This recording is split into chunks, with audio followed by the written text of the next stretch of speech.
Apreciables amigos y condiscípulos de la Unidad de Servicio Sofía, estamos estudiando brevemente porque hace unos años ya habíamos tocado unos temas de este libro, la exteriorización de la jerarquía, del maestro Dujual Kul, Alice Bailey, Fundación Lucis.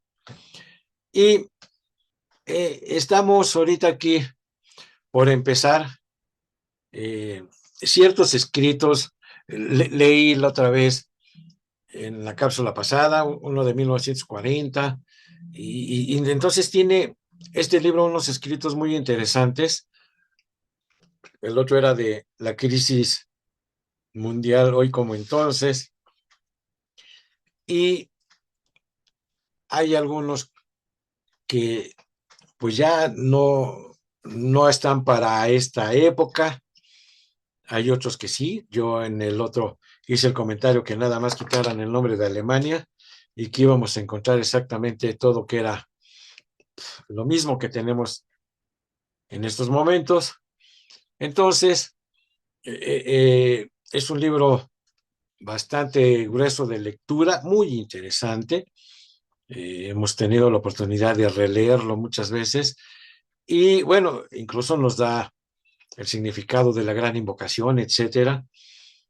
Pero recuerden que en lo personal yo lo que hago nada más es un compendio para que podamos estar estudiando y dejar al buscador sincero que él siga adelante por sí solo. Reitero, como les he dicho muchísimas veces, son temas muy abstrusos. Por supuesto, no es para el místico. Sí, nos va a costar mucho trabajo si somos místicos, este tipo de estudio, este tipo de lectura, porque nosotros no practicamos todavía la meditación ocultista, tenemos que estar trabajando para terminar el sendero místico, etcétera. Entonces, muchos, pues no es, pero no es lo suyo, pero reitero, esto está para el futuro.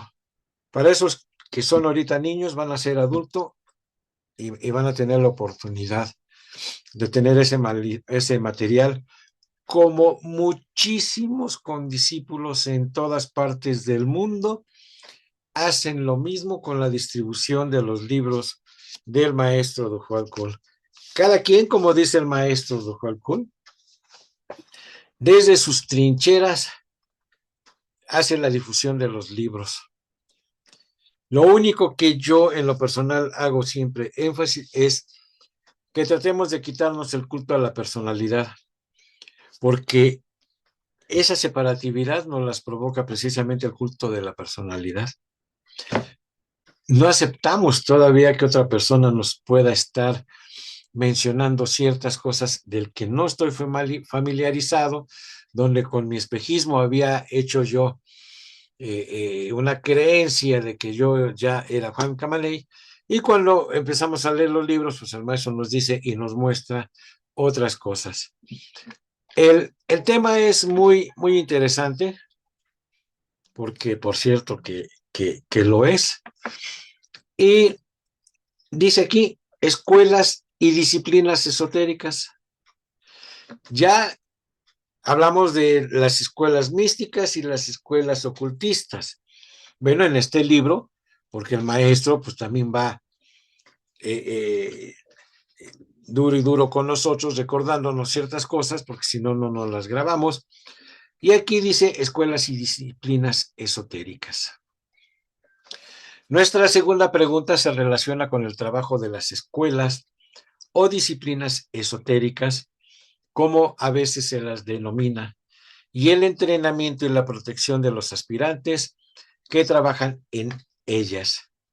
Ante todo, quisiera aclarar un punto. El gran obstáculo para el trabajo de la mayoría de las escuelas esotéricas en la actualidad es su sentido de la separatividad y su intolerancia para otras escuelas y métodos. Los conductores de dichas escuelas deben asimilar el hecho siguiente: todas las escuelas que reconocen la influencia de la logia transhimaláyica y cuyos trabajadores están vinculados consciente o inconscientemente con los maestros de sabiduría, tales como el maestro Moria o el maestro Kuthumi, constituyen una escuela y parte de una disciplina. Por lo tanto, no existen esencialmente conflictos de intereses y en el aspecto interno, sí actúan de alguna manera en forma eficaz. Las diferentes escuelas y presentaciones son consideradas como una unidad. No hay diferencia básica en la enseñanza, aunque la terminología empleada puede variar y la técnica del trabajo sea fundamentalmente idéntica. Si el trabajo de los grandes seres debe ir adelante, como es de desear en estos días de tensión y necesidad mundiales, es imperativo que los diferentes grupos empiecen a reconocer la verdadera unidad de su meta.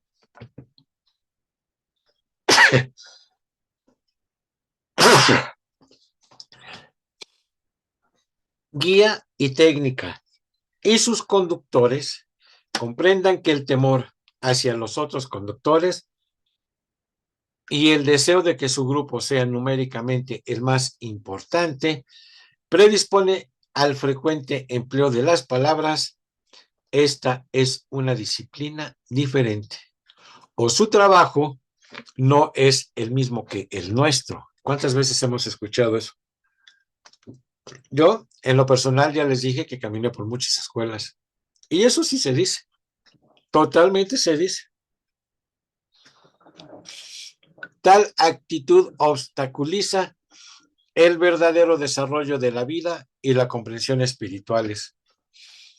Entre los innumerables estudiantes reunidos en las numerosas organizaciones externas contaminadas en la actualidad por la gran herejía de la separatividad, los conductores y miembros hablan en términos de nuestra y vuestra, de esta disciplina y de aquella, que este método es el correcto, generalmente el propio, y el otro quizás sea correcto, pero probablemente dudoso o si no, positivamente erróneo. Cada uno considera que su propio grupo está específicamente consagrado a él y a su método de instrucción y amenaza a los miembros con terribles resultados si colaboran con miembros de otros grupos.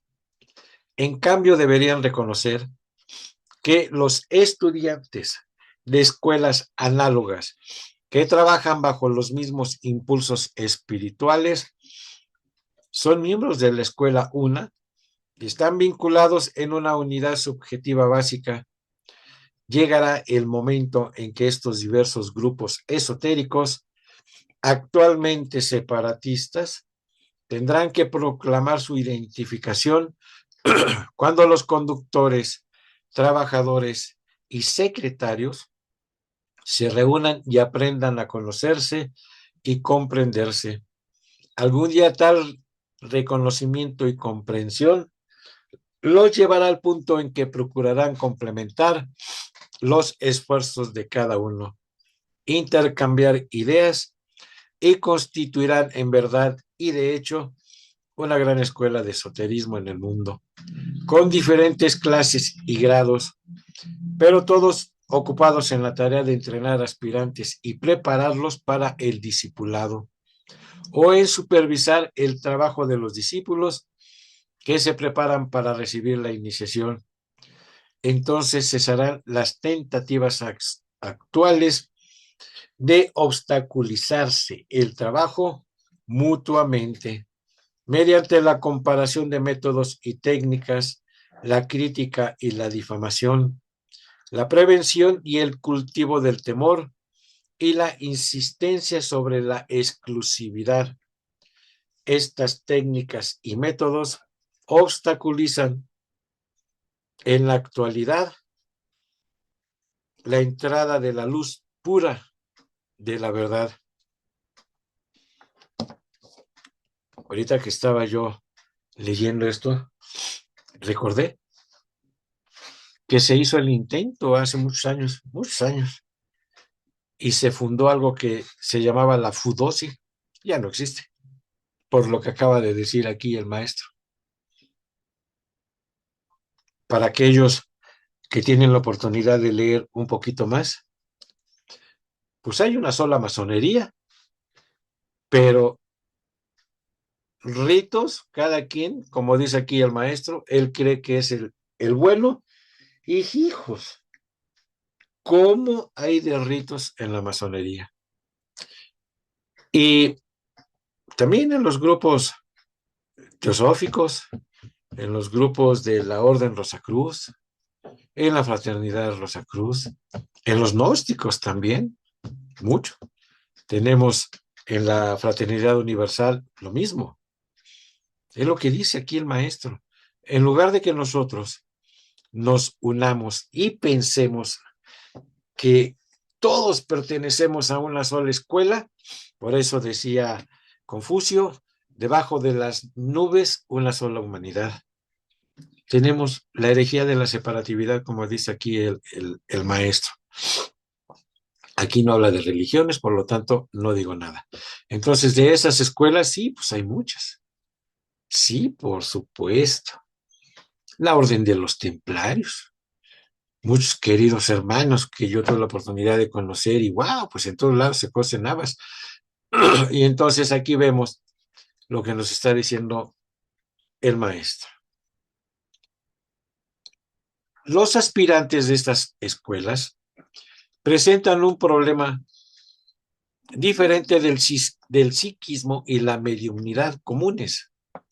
Estos hombres y mujeres se ofrecieron para el entrenamiento intelectual y se sometieron a un proceso forzado, destinado al pleno florecimiento del alma en forma prematura, a fin de servir a la raza más rápida y eficazmente y colaborar con el plan de la jerarquía. Dichos estudiantes se exponen a peligros y dificultades que se hubieran evitado eligiendo el camino más lento y análogamente más seguro. Este hecho debería ser comprendido por todos los estudiantes de esas escuelas y el problema cuidadosamente explicado al aspirante que ingresa para estar alerta y adherirse cuidadosamente a las reglas e instrucciones. No debería permitírsele temer y tampoco negarse él a ser sometido a este proceso forzado. Debería ingresar con los ojos totalmente abiertos y aprender a valerse de las protecciones ofrecidas y de la experiencia de los estudiantes más antiguos.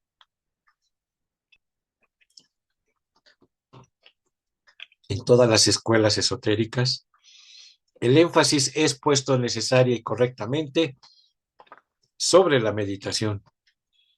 Técnicamente hablando, la meditación es el proceso por el cual el centro coronario despierta, se lo controla y utiliza. Cuando esto sucede, el alma y la personalidad se coordinan y fusionan y tienen lugar la unificación que produce en el aspirante una enorme afluencia de energía espiritual, energetizando todo su ser para que entre en la actividad, trayendo a la superficie el bien latente y también el mal. Aquí reside gran parte del problema y del peligro.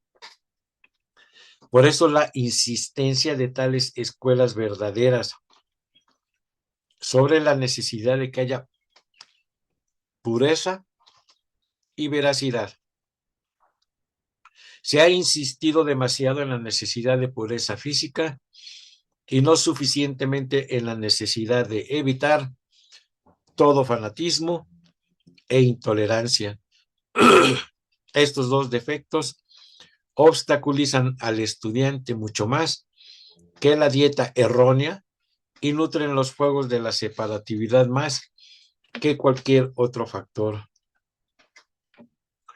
La meditación implica vivir una vida enfocada cada día y siempre.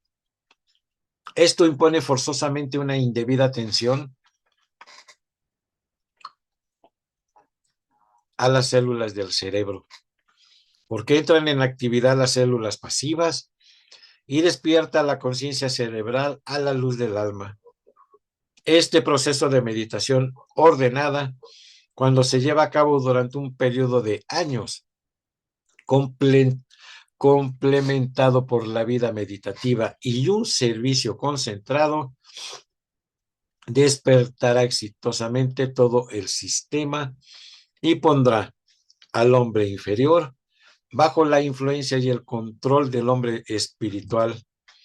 Además, despertará los centros de fuerza en el cuerpo etérico y estimulará para entrar en la actividad esa misteriosa corriente de energía que duerme en la base de la columna vertebral. Cuando este proceso sea llevado adelante con cuidado y con la debida protección y dirección, cuando el proceso se extienda durante un largo lapso, se aminorará el peligro y el despertar tendrá lugar en forma normal y de acuerdo a la ley del ser. No obstante, si la sintonización y el despertar es forzado o llevado a cabo por ejercicios de distintos tipos, antes de que el estudiante esté preparado y los cuerpos coordinados y desarrollados, entonces el aspirante va directamente al desastre. Pongamos atención en lo que dice adelante y lo que dijo más atrás. Los ejercicios de respiración o entrenamiento de pranayama no deberían emprenderse sin ningún guía experta y solo después de años de dedicación, de devoción y servicio espirituales. La concentración sobre los centros que existen en el cuerpo físico con la intención de despertarlos debe evitarse siempre, pues provocará el sobreestímulo y abrirá las puertas al plano astral que el estudiante tendrá dificultad en cerrar.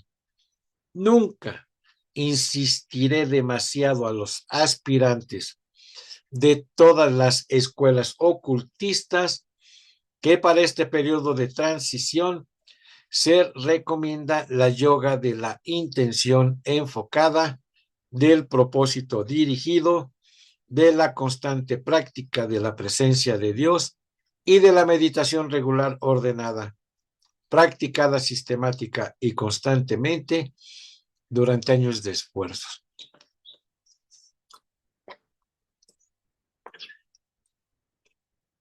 Hace muchos años, no voy a decir el nombre, pero yo escuché a esta persona porque yo tomaba clases con él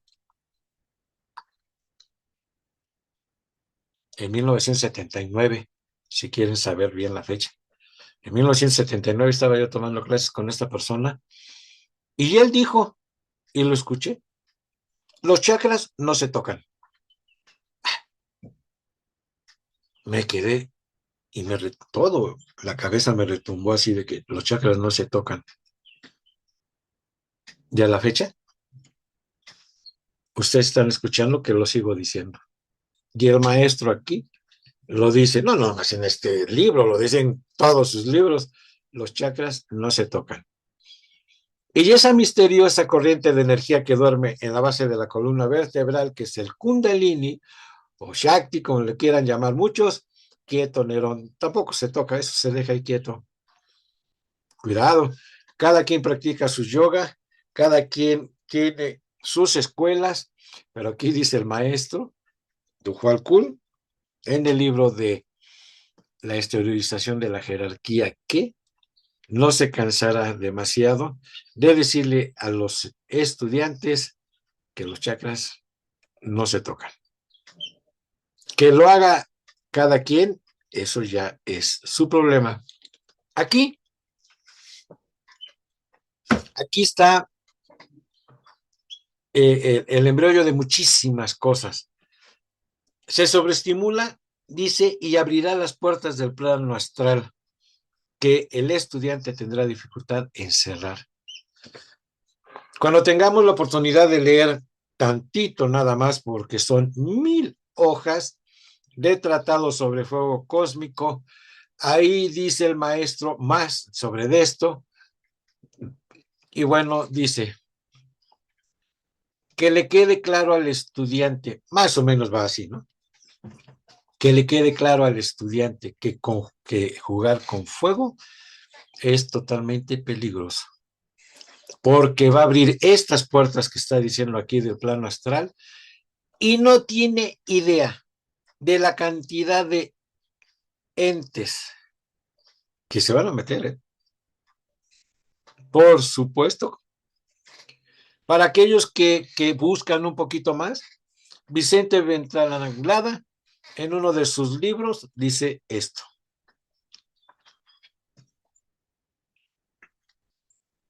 Por eso es que yo, desde hace muchísimos años, yo sigo diciendo que el problema de las adicciones, yo quiero que a mí me lo expliquen cómo está resuelto, porque abrieron esto. Dicen que no es cierto y que yo quién sabe qué 1000 cosas, ¿verdad?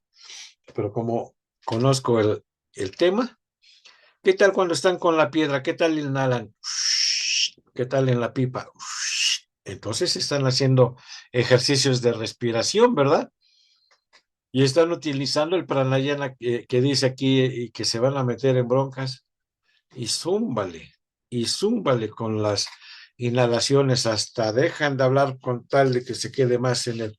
Esas son respiraciones profundas. Muchas de las enfermedades, ya hablamos de curación esotérica, muchas de las enfermedades precisamente es de la cabeza, que está desgarrado precisamente parte del astral, lo que dice aquí el maestro. Abrirá las puertas al plano astral.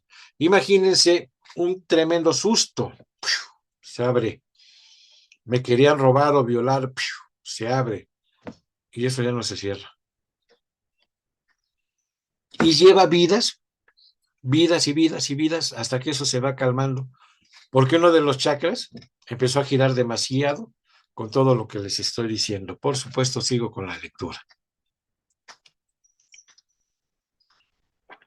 Cuando esto se efectúa con desapego y va acompañado por una vida de servicio amoroso, el despertar de los centros y la elevación del adormecido fuego kundalínico tendrá lugar sin peligro y con cordura, y todo el sistema será llevado a la requerida etapa de vivencia. No puedo evitar de precaver suficientemente a los estudiantes contra la práctica de los intensos procesos de meditación durante horas o contra las prácticas que tienen por objetivo la elevación de los fuegos del cuerpo, el despertar de un centro determinado y el movimiento del fuego serpentino. El estímulo mundial general es tan grande en este momento y el aspirante común es tan sensible y sutilmente organizado que la excesiva meditación, la dieta fanática, el cercenamiento de las horas de sueño o el indebido interés en la experiencia psíquica y su énfasis romperá el equilibrio mental y producirá a menudo un daño irreparable. Que los estudiantes de las escuelas esotéricas se dispongan a realizar un trabajo firme, tranquilo y no emocional. Que se abstengan de horas de estudio y de meditación prolongadas. Sus cuerpos son todavía incapaces de mantener la atención requerida y solo se perjudican a sí mismos.